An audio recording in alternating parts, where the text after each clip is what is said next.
to a Hope 1032 podcast.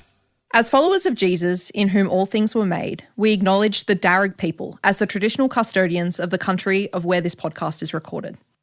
We acknowledge their continuing connection to the land and waters, and thank them for protecting this land and its ecosystems since time immemorial. We pay our respects to elders past, present and future, and we extend that respect to all First Nations peoples listening today. Hope Book Club with Georgia and Simone. Because life's just better with a book. Hello, I'm Georgia. And I'm Simone. And welcome to episode 47 of the Hope Book Club podcast, although number 2 of the one that we're doing together, and our first major book review, Sim. Hope Book Club is where we gush about books and talk about literature from a hope-filled Christian lens. And we hope this podcast makes you think, makes you laugh, and most of all, makes you read. In this episode, we are deep diving into our February read, a beautiful Aussie fiction book called The Garden of Hopes and Dreams by Barbara Hannay.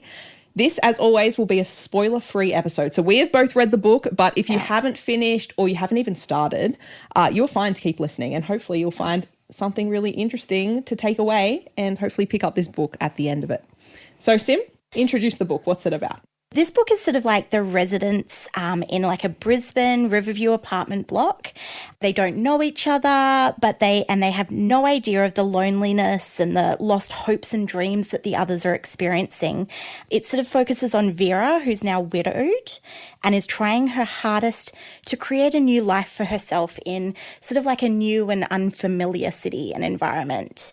And then you've also got sort of Maddie, and that's Maddie. Sorry if I stumble over that a little, but she is unlucky in love. She's been hurt a lot, but she hasn't stopped wanting to find love and romance. So despite all these untrustworthy men, she's still refusing to give up on her chances of romance. And then you've got Ned, who is a reclusive scientist, and he has an unusual interest in bees and worm farms. So I wasn't sure what to make of him to begin with, but... Whereas I love Ned. Ned was automatically my favourite character. I'm like, science, give it to me. And then you've also got sort of the building's caretaker Jock, who is quietly nursing a secret dream. And when a couple of gardening enthusiasts from one of the apartments suggest that they all create like a communal garden on their rooftop, first, no one's interested. It definitely takes a few things to get them all kind of involved. But once they do come together and all the residents, including some other characters that I kind of adore as well, they do bond over their kind of creating their plants and produce, and somehow their lives all kind of become interconnected. Yeah, I really love the style of the book as well, how it is told mainly from the perspective of the two main characters, in this case Vera and Maddie, from their point of views. Yeah. But through their perspective, you get to learn about all these different characters and all these beautiful people that live in this building. Yes. And honestly, it's just made me want to move to this fictional Riverview apartment in Brisbane and start this community garden. I love plants, but I'm not a gardener, but it's made me go, ooh, well, maybe we could like rooftop garden. Yes. But you know, it's never going to be exactly the same. No, it's not going to be exactly the same. I want to talk a little bit about the author as well, Barbara Hannay, because she has quite an interesting story on her own. So she was actually born in Sydney, but moved to Brisbane when she was 4 years old. And actually that was my first question when I started reading the book. I'm like, is she from Brisbane? Because if she's not, she's doing a ridiculously good job at pretending that she is. Because the detail that she had in just describing not only like infrastructure and the kind of vibe of the city, but there were just such little details that she did so well. So Barbara herself, she actually wanted to become a journalist. That was her lifelong dream. Her father actually talked her out of it. He said he didn't think it was a suitable career for a woman. Which eyebrow raisers, but you got to remember, Barbara, you know, it was a different time. It was a different era. Yeah. So she said that, you know, she was an obedient daughter. So she decided to become an English teacher instead. She did that for like 4 decades. And she says in a little bit of a ironic twist, she actually fell in love with a journalist who became her husband. So that was the closest she ever got. But they raised 4 kids together. She continued with teaching when all her kids were grown. But her love of writing never left her. In fact, for her kids, which I found so beautiful, she said that she wrote stories for them, she illustrated them, and then glued the pages together. And then on her sewing machine, she would make a spine of the book. Like she would quite literally make books for her kids. And I'm like, amazing, right? Standard of parenting is like way up here. Especially then, like you'd have to do it that way. It's not like you can just go down to the shops and get like office and get it done. It's true. So it wasn't until she was actually teaching a year 11 class about popular fiction where she thought, I tell you what, I could have a go at this. You know, this book that I'm teaching, I could write that. So she decided to have a go at writing romance novels. That was her one true love. Like she wanted to be a romance writer.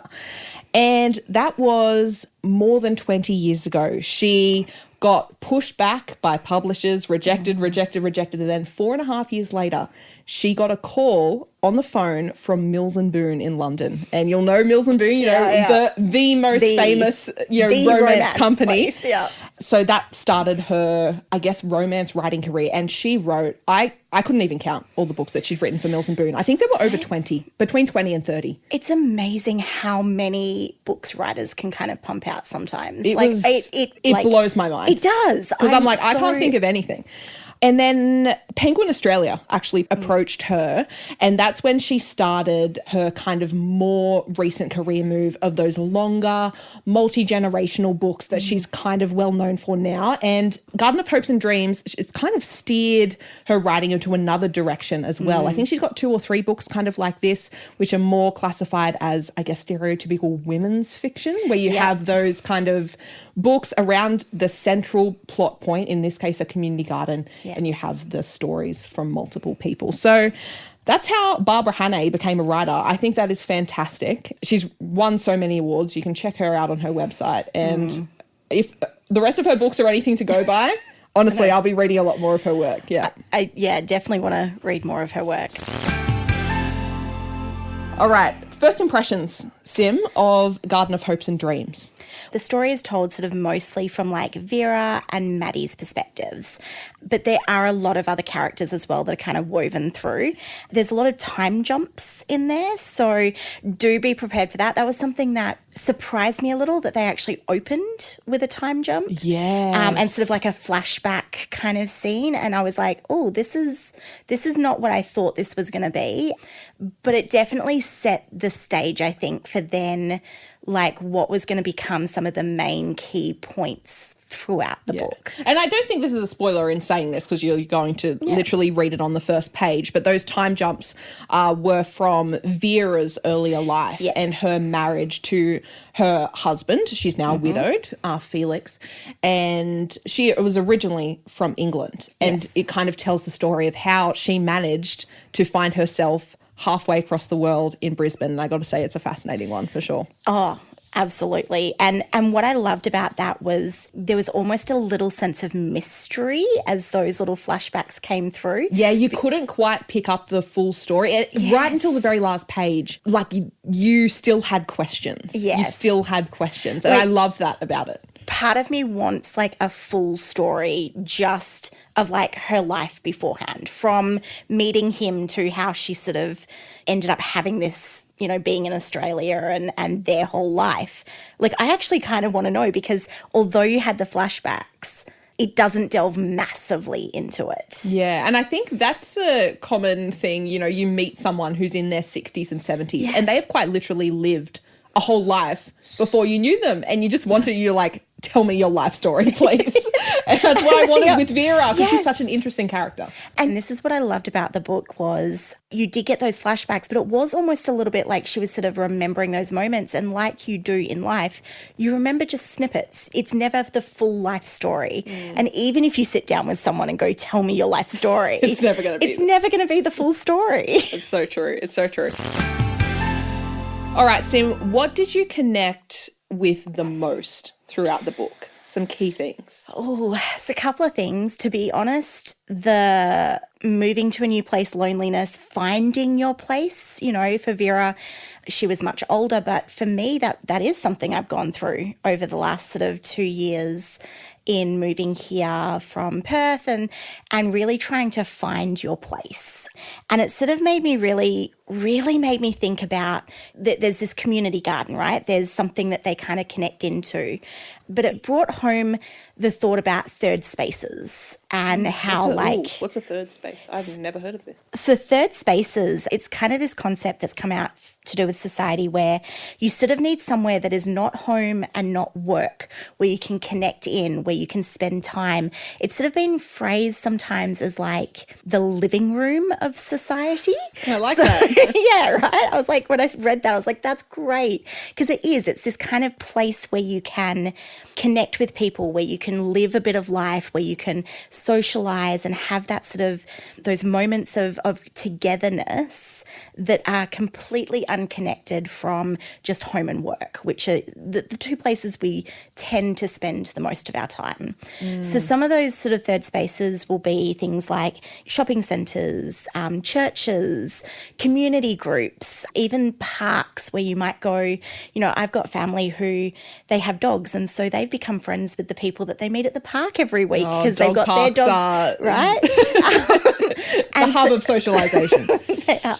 And so there's places like that where you know, libraries, these places in society where you can connect and you have opportunities to socialize and gain an understanding of the world and society around you that's maybe different to your experience just at home and work. Yeah, so that's definitely what the garden was for the people in the building, even though it was still technically in their homes, but not really. But not really. Yeah. And even, you know, like I don't want to say too much, but even the way that some of the residents meet was in one of those third spaces out in a plant store where you might see someone you sort of know but don't know, and it's an opportunity to talk or to kind of connect in a bit.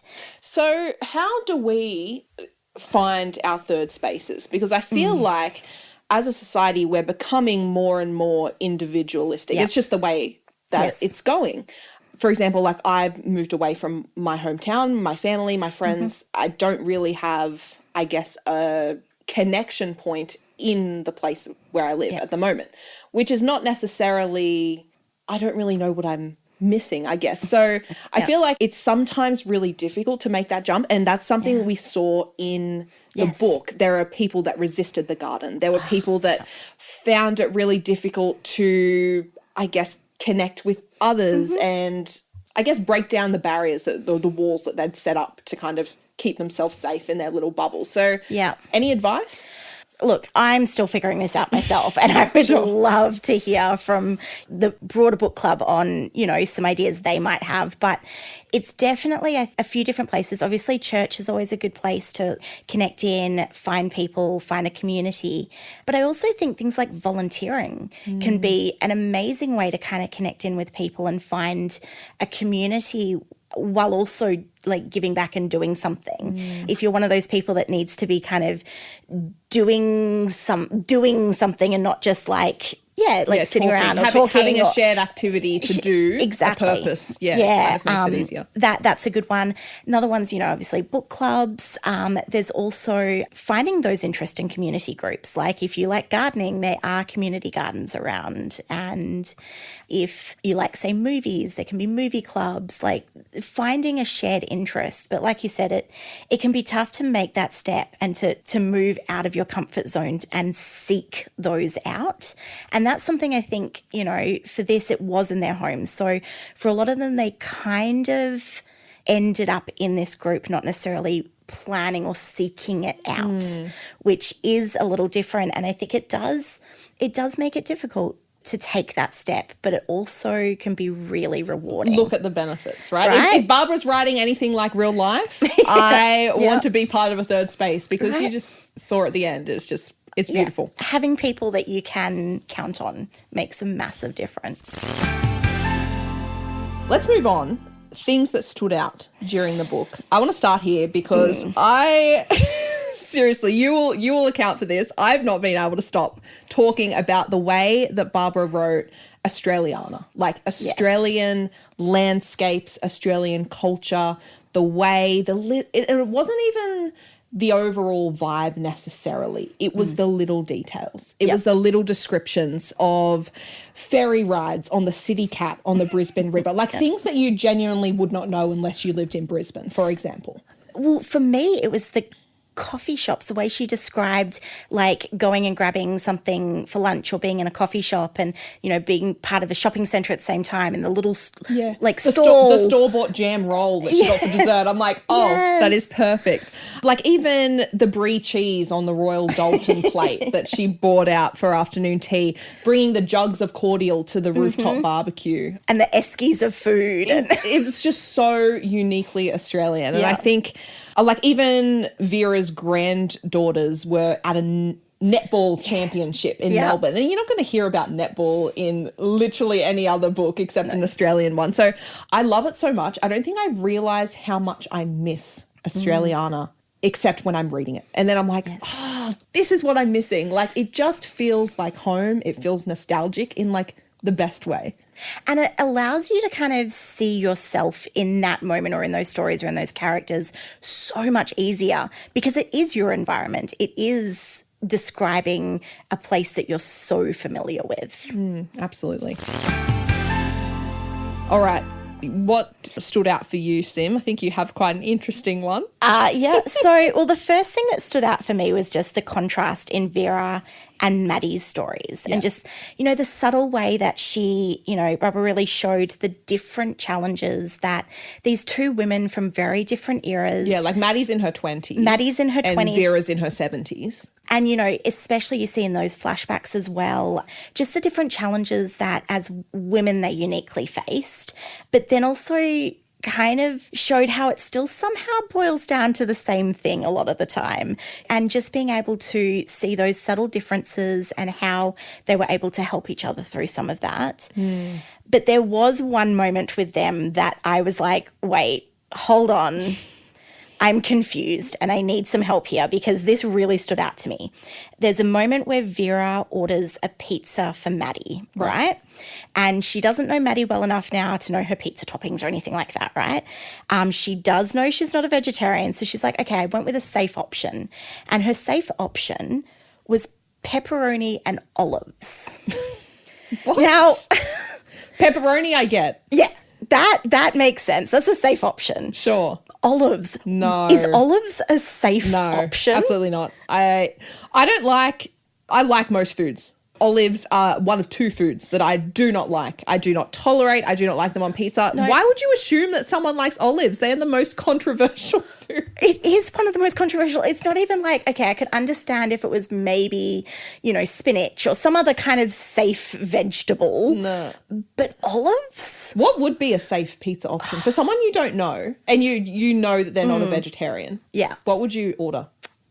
Pepperoni is a good option. That's fair. It's a fairly safe standard. Okay, apart from pepperoni then. Maybe just like a ham and cheese. Yeah. So okay, that's what I was going to say. I was going to say Hawaiian, but then the pineapple is way too controversial. No, way just too. ham and cheese. Just ham and cheese, I think, is safe.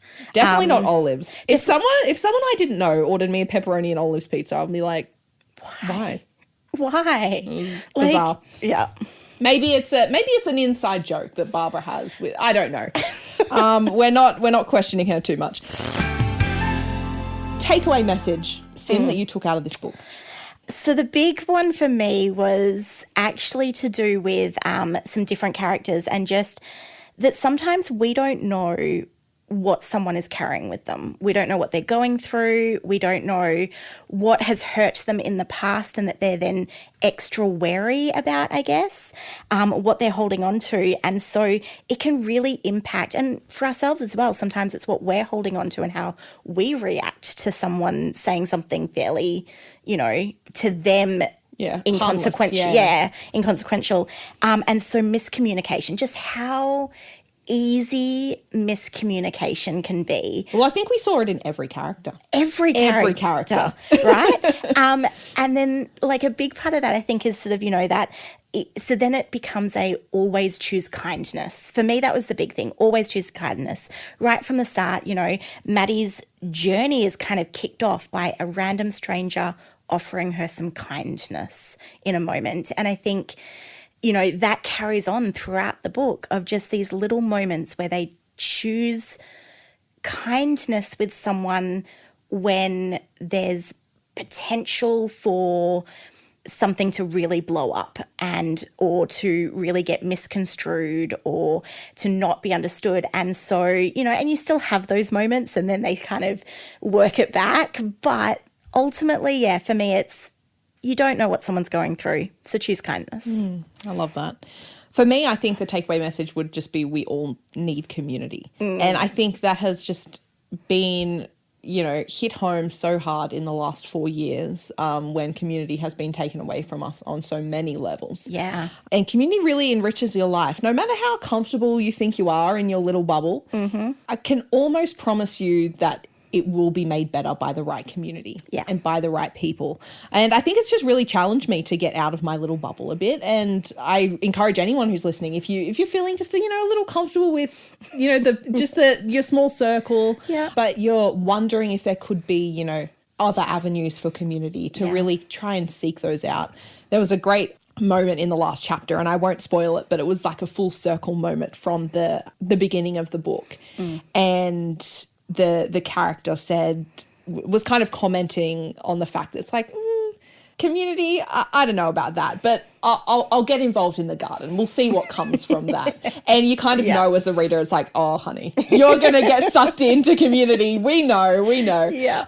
But kind of that hesitancy, that was so human to me and so real, because I think it's just such a natural response of like, look, I don't know about this, but I'm going to give it a go anyway, and we'll just see what happens. And I think that attitude is so healthy, because as long as you kind of go, yep, I'm going to give this a go, you might find amazing community, or you might actually just go, this actually one isn't for me, but you can be open to the next opportunity. Yes. And at some point you're going to find that community that fits. Okay, favourite moment of the entire book, Sim? Spoiler free. I have a quote. It is sort of spoiler free. So it says, I'm not saying that gardening is the be all and end all, Vera continued. It's more about the people. Before you can feel properly settled, you need to feel connected, don't you?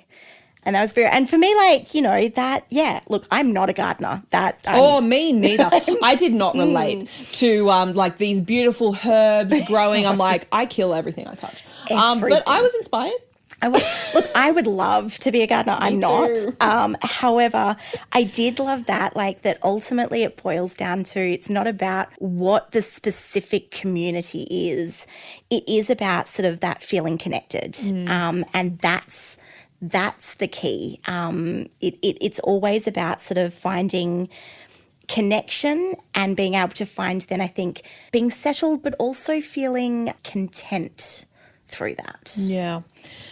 I love that. What about you? My favourite, I don't have a quote because it would be a spoiler, but I'm going to describe the moment as best as I can. Towards the end of the book, our main gal, Vera, who I love, she has to make an important decision. And you think, through all the flashbacks and everything you know about Vera, you think you might know where this is going. I was unsure, but I did think the decision was going to go a different way. And she surprised me with how clear-cut she was about this decision. And she said the reason that she chose it is because this was the first decision in her life that has been hers alone, that she has had agency over. That wasn't her husband's decision, wasn't her parents' decision. She has had so much of her life dictated to her, but it has led her to this point, and finally she has that agency to say, see what? No. I am making that decision. I'm making it for no other reason than the fact that I want to. Yeah. And because it's the right one for me and no one else. And I almost cried from that moment alone. It was gorgeous. I think I did cry a little from that moment. And I think a part of it was because also she took that agency back. It was at this, it was an amazing moment. It was incredible. Yeah, I love that. Well, I think that kind of wraps up our views on the book. Of course, if you would love to get in touch, if you have read Gardens of Hopes and Dreams, we have a voicemail number that you can just literally call, leave us a voicemail, and we get the message straight away. So you can give feedback. You can just tell us the books you've been loving, any questions you want to ask, recommendations. We'd love to hear from you. Like I said, we want to create a real community here. The number is 9854 7025. I'm going to have that in the show notes as well, but it's 9854 7025. Yeah.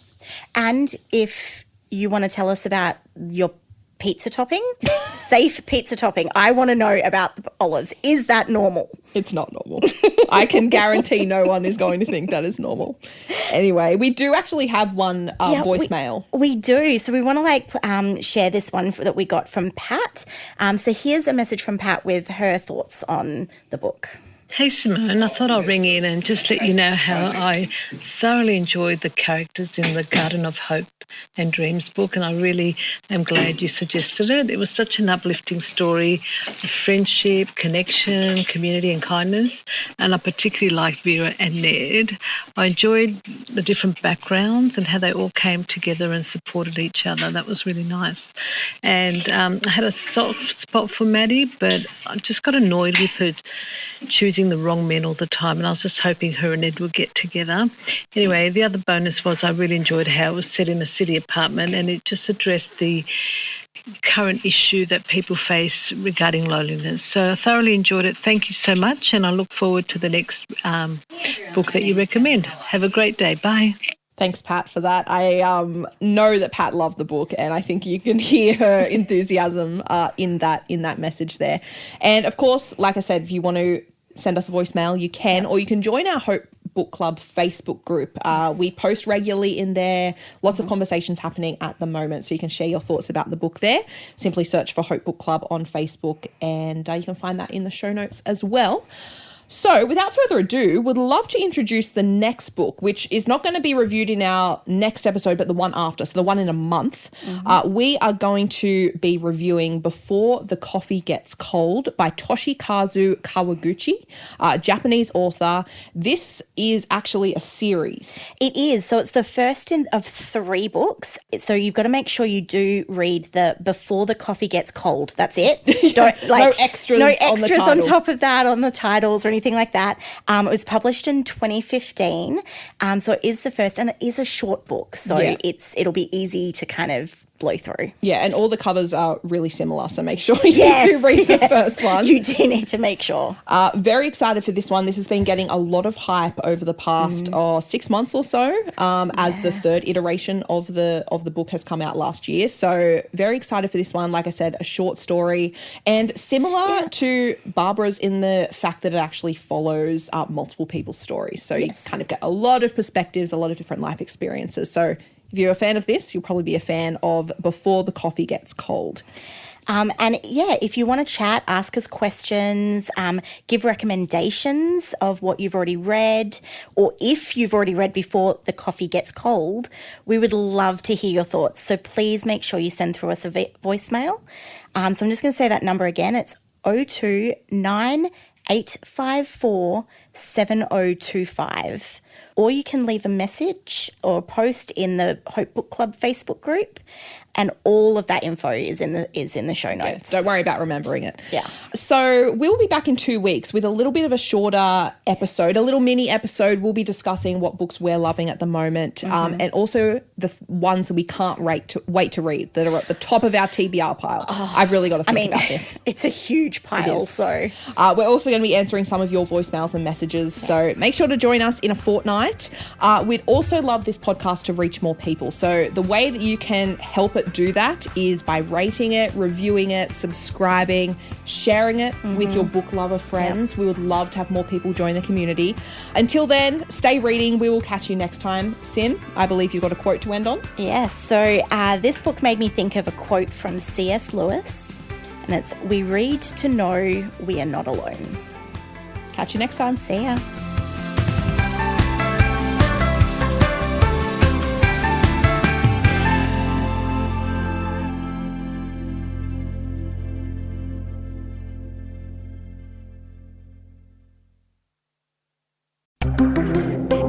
Hope 1032. Thanks for listening.